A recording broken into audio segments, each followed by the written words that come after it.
standing on top of the world, right where I wanna be. Only so hard on yourself, though. Learn to forgive, learn to let go.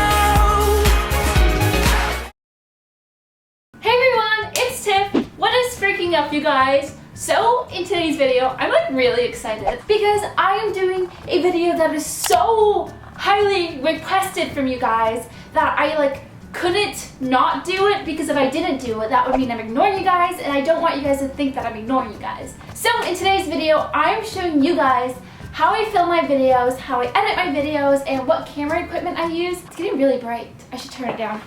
So if you guys like this video, make sure to give this video a big fat thumbs up. Let's try to get to 25,000 thumbs up. And if we can do that in 48 hours, that would be amazing. That would be like the most thumbs up we'd ever get. Also, make sure you guys subscribe if you guys are new, but let's go ahead and get started.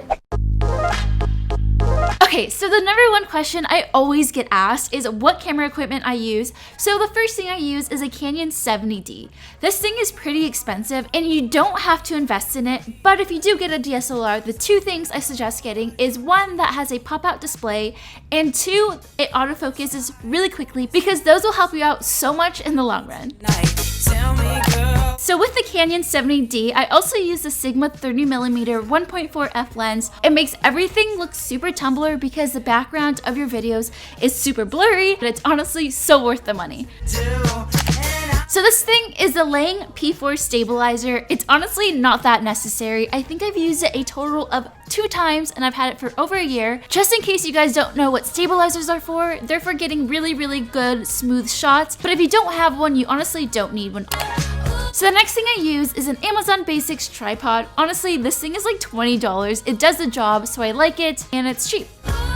Okay, I swear, if you become a YouTuber, you're gonna become obsessed with buying new cameras. So the second camera I have is a unique action cam camera.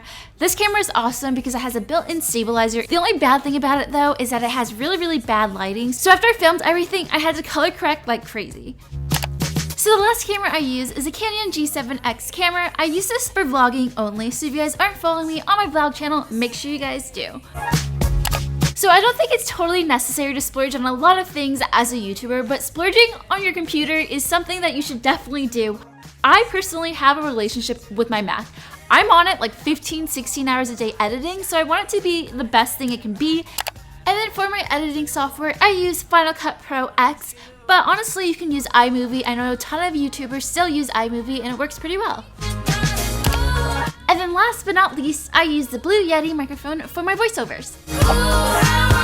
So here comes the fun part. Before I even start filming my videos or picking up a camera, I actually plan out the entire process of me filming. So I write down all the ideas I have, and most of my ideas I get are from BuzzFeed, Pinterest, or even asking you guys. I kind of write a small synopsis on everything that I'm gonna film and all the angles I wanna get. But the most random times I actually get inspired are at 4 a.m. in the morning when I can't sleep and I'm wide awake. So when I finally am ready to start filming, I always make sure that there's really good lighting. Lighting is honestly everything, and the only times I film are from 11 a.m. to about 5 p.m. So when I finally do pick up my camera and I start filming, I actually like to get a ton of different angles, so I have a ton of variety when I do start editing. So there are a few angles that I always do every time I film.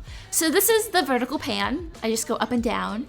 And then I also do the horizontal pan where I go side to side. These are pretty basic, by the way. And then I like to do the figure 8, which some people hate, but I absolutely love doing it. And then I like to get a wide shot, which means I'm standing pretty far away. And then I like to get a tight shot, which means I'm standing a little bit closer. And then a super tight shot where you can see like all the details of whatever DIY I just made.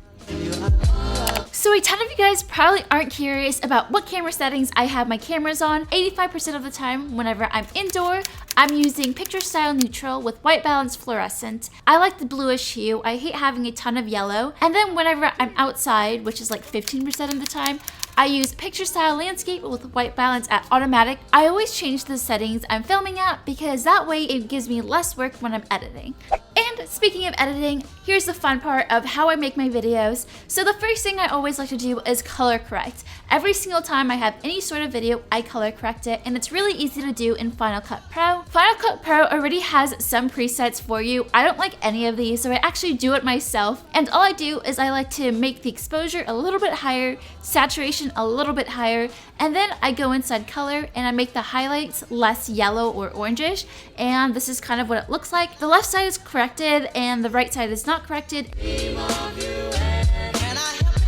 So once I've done all the basic, like cutting and deleting all the footage I don't need, the next thing I like to do is add titles, transitions, and sound effects. So if you want to use a transition in Final Cut Pro, it's super easy. All you have to do is click the transitions button and then slide that wherever you want it. All of these are already on Final Cut Pro, but if you want, you can also buy some really cool plugins from pixelfilmstudios.com. That's where you get all the cool transitions and titles that you see all over YouTube. The next thing I'm showing you guys how to do is to stabilize all of your footage. This is another reason I no longer use my stabilizer because it's totally unnecessary. So what I do when I'm inside Final Cut Pro, I actually just click on whatever footage I want stabilized and I push the stabilization button. It does it automatically for me. This is how it looks like before I stabilize it, and this is what it looks like after. So once I get all of my basic editing done, like deleting footage, color corrections, stabilizations, I actually like to film my voiceovers. I actually film my voiceovers pretty funny because right now my hands are like waving all over the air just so that I'm like really happy when I see my voiceovers. I know a couple of YouTubers who write down a script before they do their voiceovers, so try that out if that'll help you guys. And then the very last thing I ever do is I actually make my introduction for my videos. But pretty much what I do is I grab a song that I really like and then I edit like video clips to it and I keep watching it and editing it to the music. Honestly, editing to the music is the best way to edit. I just absolutely love how it turns out. But once you get the hang of it, you'll totally be able to do it. 1, 2, 3, funk it.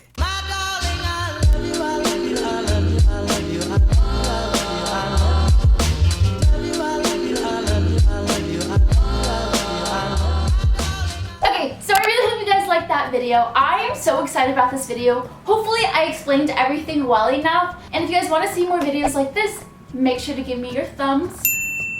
Just 1 or 2 would be awesome. And also make sure you guys follow me on my vlog channel. Okay, I know I'm being obnoxious, but hear me out, you guys. I used to make beauty videos all the time, but I'm doing it on my vlog channel again. So make sure you guys follow me on my vlog channel, and make sure you guys follow me on Snapchat, Twitter, and Instagram at MissTiffanyMa. So I love you guys.